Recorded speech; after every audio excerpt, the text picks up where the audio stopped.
and welcome. You're watching Deji 360. I am Annetta Felix. The dates for the 2019 elections are edging closer. Some political parties have started selecting candidates, while some others are still in the selection process.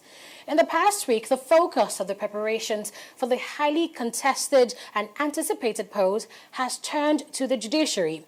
The Chief Judge of the Federal High Court, Justice Adamu Abdul-Kafarati, has directed judges of the court to stop granting interim ex parte order in any political case brought before the courts. Now, what is an ex parte order? An ex parte is like a restraining order or temporary custody pending a formal hearing or an emergency request for a continuance of a case. Most jurisdictions require at least a diligent attempt to contact the other party's lawyer of the time and place of any ex parte hearing. The main reason for Justice Kafarati's order is to ensure that political cases are sped up ahead of the polls and avoid blames on the judiciary. The Chief Judge also directed High Court judges to ensure all political cases are concluded before the end of October. But how feasible is this deadline? Joining me to speak more on this is Onyekachi Ubani, the former Vice President of the NBA. Thank you so much for joining us, sir. Anita, thank you very much for inviting me. All right, so I'm very sure you're up to date on this issue. I mean, Abdul Kafarati has directed that all political cases pending in court must be addressed. The judges must decide on them before 31st of October. How feasible do you think is this? Can it work? Well, I think we're having problem with our case management mechanism. If post and pre-election matters of 2015 are still pending in courts up to this point, then something is fundamentally flawed about the process, because next year is going to be an election, and the governors or even all the members of the House, we have to go for an election. Now, if those cases are still in court up to this point in time, of what use would there be in your judgment if these people have almost exhausted their tenure?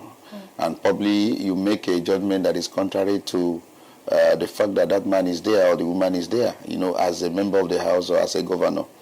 He has almost exhausted his tenure, and you are still now probably asking him to leave for a new person to come in and all that. So I think that we should try as much as possible to end all our political cases on time.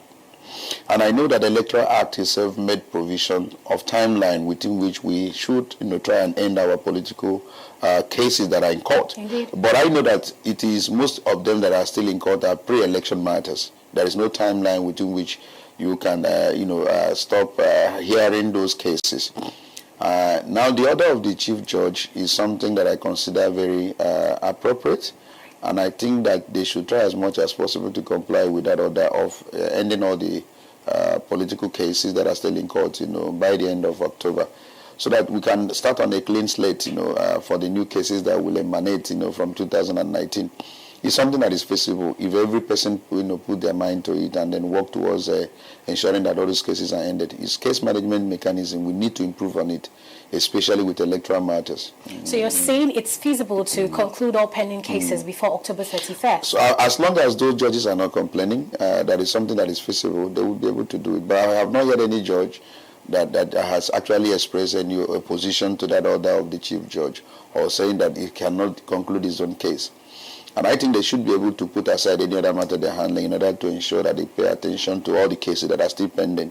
I'm talking about maybe pre-election matters and end them in October as the Chief Judge has directed. It's something that is feasible, as long as nobody is complaining that he cannot complete it before that time. Okay, so you're saying now that from the part of the judiciary it is possible. But let's look at the other end of the line. We've seen cases, countless cases where, there's a hearing and then defendants blatantly fail to show up in court. Yes. What do you do in such instances? Now, if you're a judge managing a particular case, case management mechanism must be employed. Now, if you are not in court, the appropriate thing to do, if all parties are not in court and that case is slated for hearing, is to strike out the matter.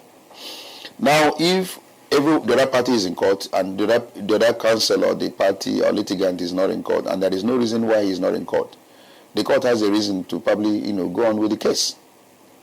Even the issue of adjournment, the application for an adjournment is at the discretion of the court. If you apply for an adjournment and the court says to the contrary and then give a ruling that the adjournment request is rejected, he can go ahead and hear the case, even with the application for adjournment. So it is for the judge to be in charge of his case and manage his case in such a manner that all parties must be aware that this is a serious-minded judge. And if you are not in court on the day your matter is slated for hearing, that this will be the consequences. We know judges like that in Lagos, that if your matters are before them, you must ensure that you are prepared. Tell me more about that. I'm interested in that aspect of discipline. There are some judges that you don't joke with them when it concerns issue of trial. Right. If your case is slated for trial and you are not there, it's either you are heavily penalized, or the matter will be struck out, or the court will foreclose you from, if it's for defense and you don't want to open up your defense, it can foreclose you and then go ahead and hear, the other party. And so when you are coming to their court, you must be prepared. You don't come and begin to come with frivolous application for an adjournment because they will not entertain it. And so there are judges like that. So it is very important that our judges in this country try as much as possible to give an impression of how serious-minded they are when the matters are before them. And when that message is sent to all the lawyers who appear before them, you don't come up with any frivolous application for an adjournment or play with them. When you play wrongly with them, they will penalize you. And so you either get prepared when you are coming to their court or be ready to have your matter struck out. So I think that the judges have a lot of role to play in ensuring we have what you call speedy dispensation of justice in this country. This case management. Be in charge of your court. You are in charge of your case. You manage it well, and everyone knows your body language that you will not entertain, unnecessary adjournment in a matter that is before you. So we've seen it happen. And so all the judges, must sit up in order to ensure that we have a quicker dispensation of justice in our judicial system. Delays have not helped us. It gives a wrong impression of our judicial system. Investors will not be willing to come to our country because they know that it takes a long time for issues of dispute, commercial dispute to be resolved. And so they go to other countries where they have quicker dispensation of justice, administration of justice is efficient, and service delivery is quicker. So we must sit up, or it will affect negatively our economy. Okay, let me take you back to a few thoughts ago. You mentioned that if they fail to show up in court, that the case will be struck out. Yes. What's the implication? The implication is that if it's struck out, you can refile, but you have a timeline within which these things will be heard. But especially on electoral cases. The same circle. I mean, you must give good reason why you are not there. You must give good reasons. Not as if when you apply for relisting, that it is relisting as a matter of course. No, it must be good reason why you were not there when the case was struck out. And if there is no genuine reason, of course, the court will not have your matter relisted. There are consequences actually for striking out. I know that you can relist, but then you must give good reasons why you are not there in the first place, why your matter was struck out. So I think we must try as much as possible to be sending right, vibes, right signal, when you are a judge handling cases that, look, it is not business as usual. It's either you come to court prepared, or your matter will be struck out, or even dismissed. Yeah. Having your case struck out or dismissed, is that not equal to getting away with your crime or getting away with it? No. When your matter is struck out, you know that there are consequences. You have to file. You have to file with money. All right. You have to refile with money. If it's dismissed, that means you can't even refile anymore. So you're basically saying that money is just the only... No, there are other penalties too. Let me know. Yeah, you can be penalized. There are instances where the judges, even under the rules in court, of court, of Lagos, even, penalizes a lawyer.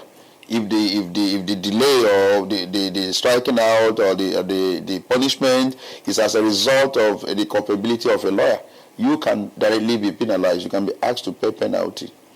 Now, in also relisting, there are sums you pay, money you pay, for that. And as I said earlier, it's not a matter of course. You must give genuine reason why your matter should be relisted. So it takes a lot of explanation for you to convince a judge to relist your matter. So there are consequences, actually. I don't really think that this is a very tricky issue. Yes. I mean, these are political cases we're talking about. Politicians have money. It doesn't matter how much you're saying this costs for your case to be struck out and for you to refile. I'm very sure that they're up to the task to repay. So then what is the real consequence if you don't show up to court? and your case is struck out and you want to refile and you just pay the money. But you know there are timelines for political or for electoral cases. If your matter has a timeline, maybe 60 days within which to dispose it of, and you are not there, their days are counting. But we have seen politicians actually who have pending cases in court and are still in seats. What do we have to say about that? Yeah, that is the point. Maybe we may amend our electoral act, later. It's important that some of us have been making the suggestion that when a matter is in court, in respect of any election, that it is proper for that person not to be sworn in until the case is disposed of. Because the moment you are sworn in, you'll be using the money of taxpayers to prosecute the case. Most of them use the taxpayers' money to prosecute. And they sit tight and then dissipate money that belongs to you and I in order to pursue a matter that is purely, personal. So it is important we amend our electoral law in order to reflect this reality that nobody whose matter is being contested in court should be sworn in until the disposal of that case. Now, there has been changes in the rules. There has been changes in the Statutory Act of ensuring that there is a timeline within which these cases can be disposed of. I think at the tribunal is 180. At the appellate jurisdiction, I think 60-60. So these timelines are very strict. The courts are very strict in interpretation of those times. It includes some, even weekends in some of the interpretation and all that. So I think those are measures that the legislators have brought to bear to have quicker dispensation of these electoral cases, knowing fully well that these are special type of cases. It's sui generis. It's a special matter that should have a timeline. More so is a political issue that is being contested, having regard to the fact that somebody is already on seat. You're dissipating, taxpayers' money. So the issue of time within which to dispose of this case is not allowing somebody who is not an occupier, a rightful occupier, to be on seat for as much as possible. There was a time somebody was removed almost after 3 years on the seat. So he has almost enjoyed all the things of office, and until now came to remove him, and he's not returning any money back. So I think that it is important we begin to understand the reason for those timelines that have been provided for under the Electoral Act. But we should go further to make an amendment. And that amendment, to me, and I wish if all the lawmakers will agree, and even the policymakers, that nobody should be sworn in whose electoral fortune or electoral success is being contested until that matter is disposed of, after which that person will be sworn in, so that the person can use his resources to prosecute those cases. When the person is sworn in, he dips hand into the treasury and he's using those, the taxpayers' money to prosecute a matter that you consider very personal. And I think that is another way we can also go ahead to help our polity.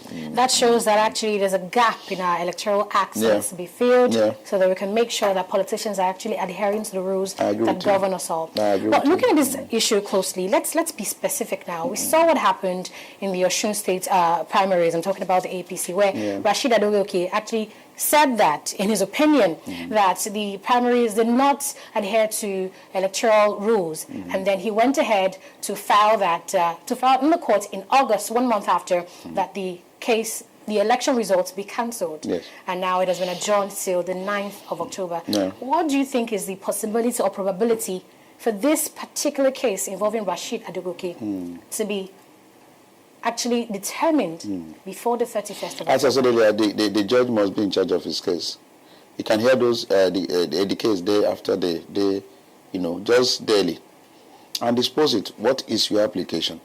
What is your issue? Call your witnesses. How many are your witnesses? Maybe we say 10. Fine. Defense, how many do you have? I'm giving you 2 or 3 days. You can sit up to tonight, from morning to night, to hear all the parties, and then reserve judgment. It's a matter of being in charge of your case. There is no other thing they're doing other than to do what they have been, appointed to do as a judge, just like a lawyer also have to. So it's a matter now that we need, where there is a matching order that you must dispose of these cases within a timeline, so you have to do it. So depending also how many cases on the docket. Because why most of these judges actually run into problem is that they have so many cases they're handling at the same time. So many cases, they're human beings, and you are still not using the modern gadgets of recording evidence. You are using longhand. So those things also tell on their health and all that. So that's why we're having a lot of issues with our judiciary. We are not following the best international practices, the modern trend of recording evidence. The ICT, there are recordings, the computer. People do not write longhand except in Nigeria. Many countries don't do what we are doing, in terms of recording evidence. And talking about database as well. Yeah, all these things are missing. So we must try as much as possible to help our judiciary. We have a lot of reforms suggested to have an efficient justice delivery system, but we are not following them up. The political will to do those things are not there. We know what the problems are, but when it comes to implementation, the funding, the political will to correct our judicial system and have the best, just like when we go to Singapore have gone far in their justice sector delivery system. Even some countries in Africa, many countries, Kenya, I just came back from Kenya. I took a look at their judicial system and they've gone far. A lot of countries in Africa are far ahead of us. In what terms are you talking about? In terms of delivery, timeline within which cases are disposed of. Recently there was a particular matter we discussed yesterday, GTB's case and Innocence Group. That case has lasted for 14 solid years. You can imagine a commercial dispute involving millions of naira, involving two brands that are known in this country, investors who have invested so much. The banking sector, GTB, is one of the best. Innocent himself, the first indigenous company in manufacturing of cars and tricycles. And the dispute they have that is purely commercial have not been disposed of for 14 solid years. So it affects, investment. It affects confidence on our judicial system. So we must try to do something that has to do with total reforms of our justice sector delivery, that people will begin to have confidence in our judicial system, not taking laws into their hand.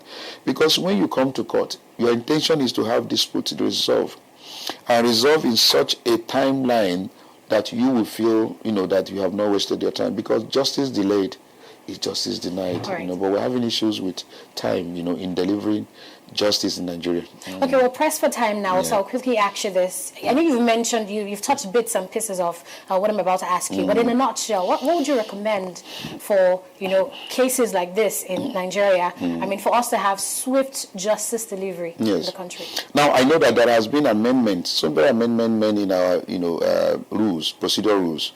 Lagos State is also going ahead again to discuss further amendment. And what are those purposes of amendment? It's actually to ensure service delivery, justice delivery within timeline, efficiency, quicker dispensation of justice. Almost all the states are amending their rules, and the purpose to ensure quicker dispensation of justice. So I think that the human element also that comes in must be taken care of. You have problem with filing of cases and service here in Lagos. You file your case, the time to serve becomes an issue. The time of assignment becomes an issue. Even when they serve, to put a proof of service in court is an issue. We must begin to look at the human element. If you do all the amendments you do in all the rules, and you don't take care of the human element that becomes a cog in the wheel, you will still be on the same level where you are and all that. So what we're saying is that we must ensure that monitoring, ensuring that the human beings that will implement the law, they are up to date and are doing it well, so that we begin to have quicker dispensation in order to enthrone confidence. Because if people lose confidence in the judicial system, they take laws into their hand, and that is not what we want. Indeed, we would love to actually stay and discuss more on this. I mean, this is a very extensive topic we can't really cover in one sitting. I agree with you. But thank you very much. We're going to a very short break, and we'll be right back. On Deji 360, we don't just ask the questions. What is wrong with amending the Constitution the way the National Assembly members have been doing it? We seek answers. Constitution is constituent. Our problem is not lack of laws. Our problem is lack of the willpower to implement our laws. Answers that provide clarity. While we negotiate, we should try to make it a point that the girls must be complete. The clarity you need to make informed judgment so that you can make the right decision and take action. People are saying it is you politicians that are responsible for this, that you are the reason why this is happening. All these dollars that call themselves governors in this country. I wish we had people like Tony at the National Assembly. God forbid that I go to join that ballot. Deji 360, providing clarity to issues.